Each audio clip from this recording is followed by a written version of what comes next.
Naabutan ko nga si Bona na nakasakay sa kanilang duyan at kitang-kita natin ang saya ni Bona. Meron akong magandang balita para kay Bona. Ang hindi niya alam, ang hiling na gusto niya sa sarili niya, meron pa palang iba. Yun, so yun mga idol, nandito tayo ngayon sa bayan ng Roas at syempre bibili tayo ng bigas para kay Bona. Ayan, bibili tayo ng bigas para sa kanya at ito po ay galing sa ating mga sponsors at syempre bibili rin tayo ng konting grocery para kay Bona, kaya abangan mo kami dyan ngayong araw. Yun, so yun mga idol, nandito tayo ngayon sa Roas Cantil mga idol para ibigay itong konting biyaya na nanggaling po sa ating mga sponsors para kay Bona. At ito mga idol, itong bigas, tapos itong ating konting grocery. Kaya naman pupunta natin si Bona at titingnan natin kung ano magiging reaksyon niya. At ito po mga idol, meron pa tayong isa pang sorpresa kay Bona. Hindi lang isa, dalawa o tatlo. Abangan natin yun mga idol. Pero ngayon, iaabot muna natin to kay Bona. Kaya let's go. Medyo mabigat na.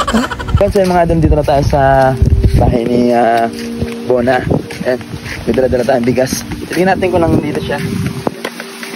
Ito po. Ayun, ayun na. Ayun, ang sarap naman ng higa ni Bona. What a life! Naabutan ko nga si Bona na nakasakay sa kanilang duyan at kitang-kita natin ang saya ni Bona. Yan, George yan. Asan si mama? Kantin po. Ay, wala dito? Wala.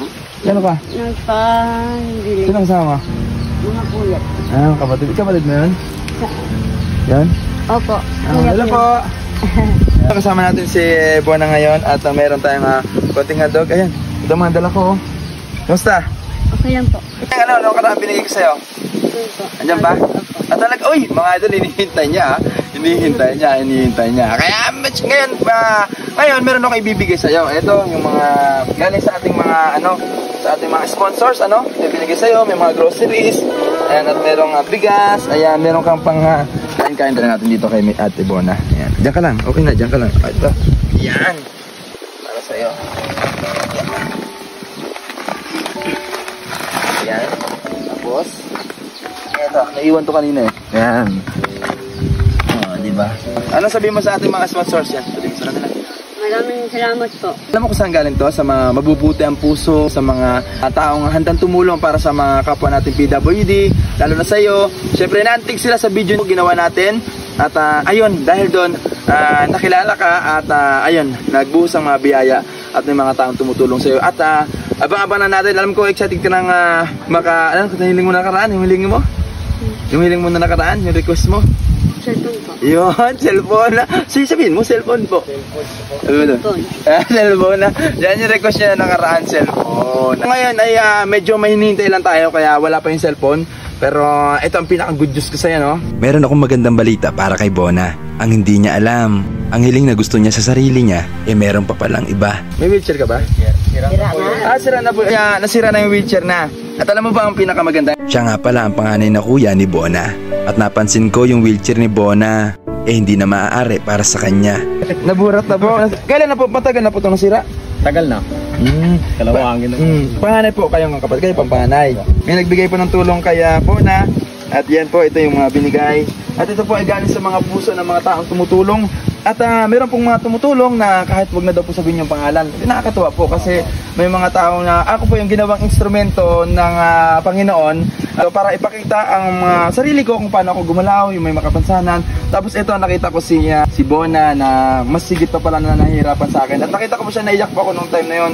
Kaya sabi ko sa sarili ko, babalikan ko siya at gagawin ko ang makakaya ko para makatulong. Hindi man sa pinansyal o akin ng pagmaraan, pero sa pamamaraan ko po dahil sa paggawa ko ng video, sa paggawa ko sa kanya, ay marami pong natuwa at nakilala siya at nagbigay po ng tulong. Nakaraan po ay nagbigay tayo ng konting bigas, tapos meron din po tayong binigay na sa kanya. At tinabi mo ba yan, Beth? Tinabi mo yan? Opo.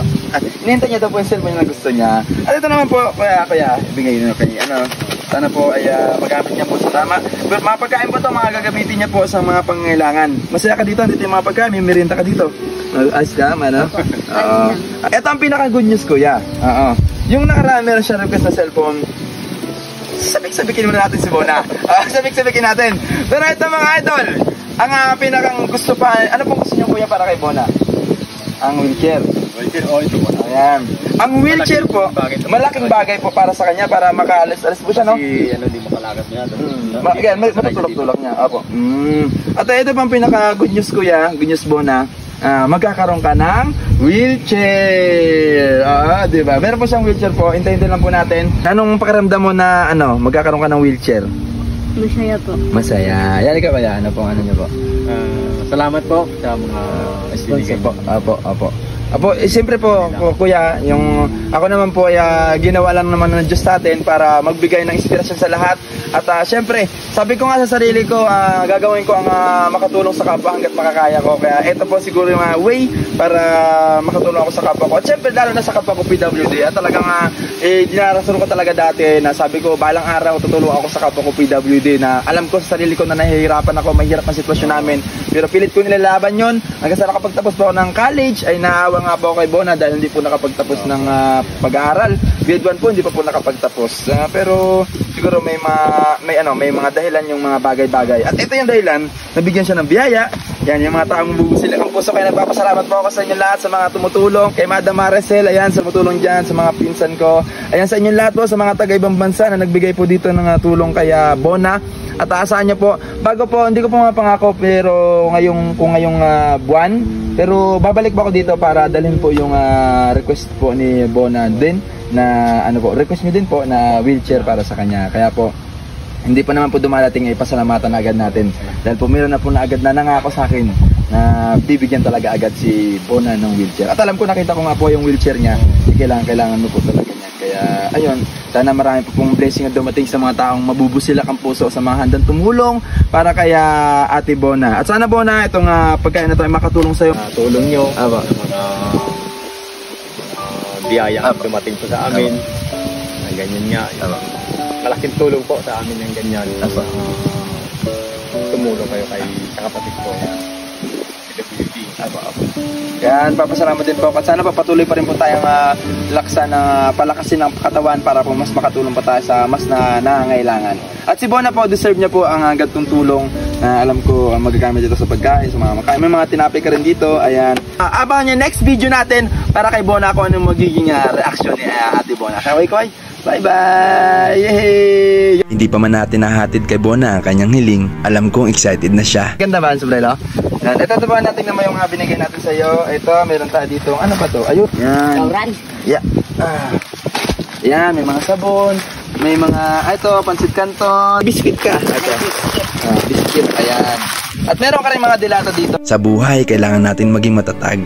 Kailangan natin lumaban sa mga pagsubok. Minsan nangangarap lang tayo. Manalangin tayo at matutupad yon. Magtiwala lang sa taas.